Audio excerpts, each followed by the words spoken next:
కరీంనగర్లో జరుగుతున్న ప్రజా సంగ్రామ యాత్ర ముగింపు సభలో బీజేపీ జాతీయ అధ్యక్షుడు జేపీ నడ్డా మాట్లాడుతున్నారు. లైవ్ లో చూద్దాం. इंतजार कर रहे हैं और स्टाइपेंड के लिए युवाओं को एक बड़ा अच्छा फिगर बताया था 3,016 रुपीस पर मंथ। ये 16 रुपए क्यों जोड़े थे मेरे को आज तक समझ नहीं आया।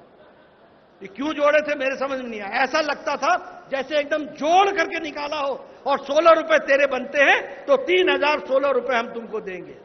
आज भी बेचारा युवा इंतजार कर रहा है उस 3,016 रुपए के लिए।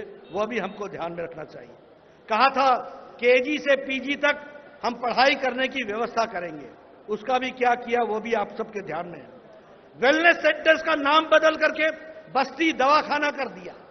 हम केंद्र सरकार की योजना 1,50,000 देश में हम वेलनेस सेंटर बना रहे हैं और उस वेलनेस सेंटर में 1,50,000 में बड़ी संख्या में तेलंगाना में भी बन रहा है, लेकिन उसका नाम बदल करके बस्ती दवाखाना। अब मैं पूर्व स्वास्थ्य मंत्री रहा हूं, मुझे मालूम है दवाखाना और वेलनेस सेंटर में जमीन आसमान का अंतर है। लेकिन केसीआर को कौन समझाए, चीटिंग करने वाला ओरिजिनल नहीं होता, वो डुप्लीकेट होता है। तो तुम डुप्लीकेट हो, ओरिजिनल हम ही हैं, ये तेलंगाना की जनता जानती है। और इसीलिए मैं अंत में एक बात कहूंगा, आपका ज्यादा समय नहीं लूंगा।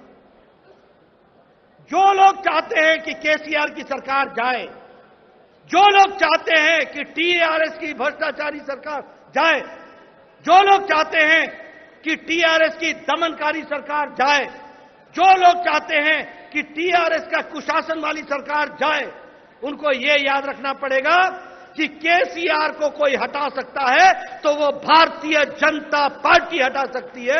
भारतीय जनता पार्टी इस काम को पूरा करेगी। इसलिए जो लोग केसीआर विरोधी हैं, जो लोग टीआरएस विरोधी हैं, जो लोग कुशासन के विरोधी हैं, जो लोग भ्रष्टाचार के विरोधी हैं, जो लोग वंशवाद के विरोधी हैं, जो लोग परिवारवाद के विरोधी हैं, उन सबको मैं आह्वान करना चाहता हूं, भारतीय जनता पार्टी के साथ जुड़िए, भारतीय जनता पार्टी के हाथ मजबूत कीजिए, भारतीय जनता पार्टी का कमल खिलाइए और कमल खिलेगा और टीआरएस जाएगा। तेलंगाना में विशुद्ध भारतीय जनता पार्टी की सरकार बनेगी।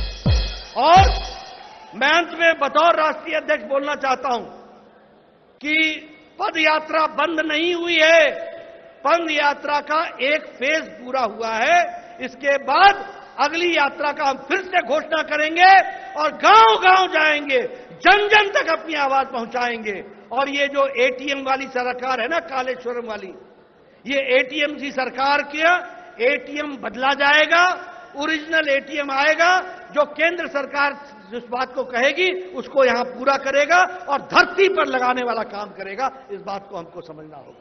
मुझे पूरा विश्वास है कि आप सब लोग इस यात्रा के लिए मैं शुभकामनाएं देता हूं और आप आगे बढ़िए, पूरी ताकत से लगिए, तेलंगाना की जनता की सेवा कीजिए, तेलंगाना के जनता को आगे बढ़ाने का काम कीजिए, तेलंगाना राज्य को आगे बढ़ाने का काम कीजिए और भ्रष्टाचारी सरकार को इससे मुक्त होइए। इन्हीं शब्दों के साथ बहुत बहुत धन्यवाद। जय भारत, जय तेलंगाना।